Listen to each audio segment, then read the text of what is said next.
वक्फ की 3000 करोड़ की संपत्ति हड़प कर बैठे हैं ओवैसी साहब।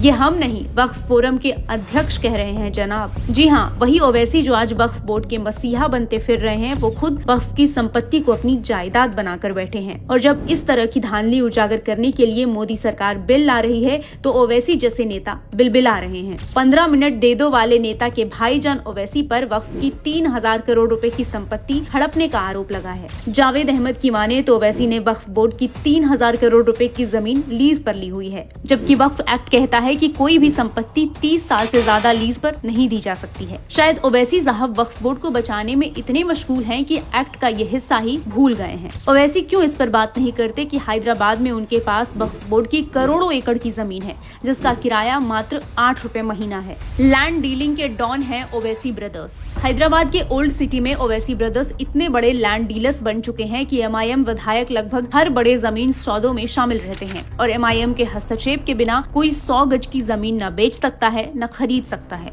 अगर कोई खुद ऐसा करने की कोशिश करता है तो उसे धमकाया जाता है। चंद्रिया गुट्टा से विधायक रहे ओवैसी के भाई से लोग इतना तंग आ गए थे कि 2011 में खबर आई थी कि ओवैसी के छोटे पर जानलेवा हमला हुआ है, और वो भी उनके ही विधानसभा क्षेत्र में। बताया जाता है कि उन दिनों अकबरुद्दीन ने अपने विधानसभा क्षेत्र में कई संपत्तियों को वक्फ बोर्ड की संपत्ति घोषित कर दिया था। ओवैसी अकेले नहीं।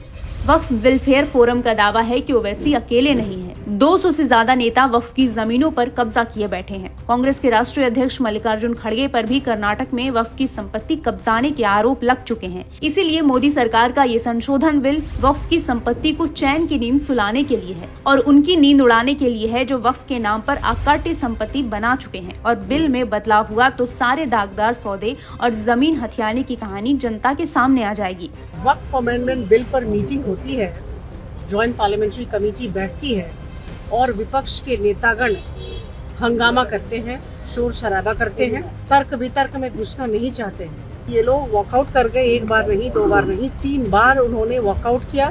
बहरहाल केंद्र की मोदी सरकार और शाह साफ कर चुके हैं कि विपक्ष चाहे लाख वक्फ बिल का विरोध कर ले, लेकिन ये बिल तो पास होकर रहेगा।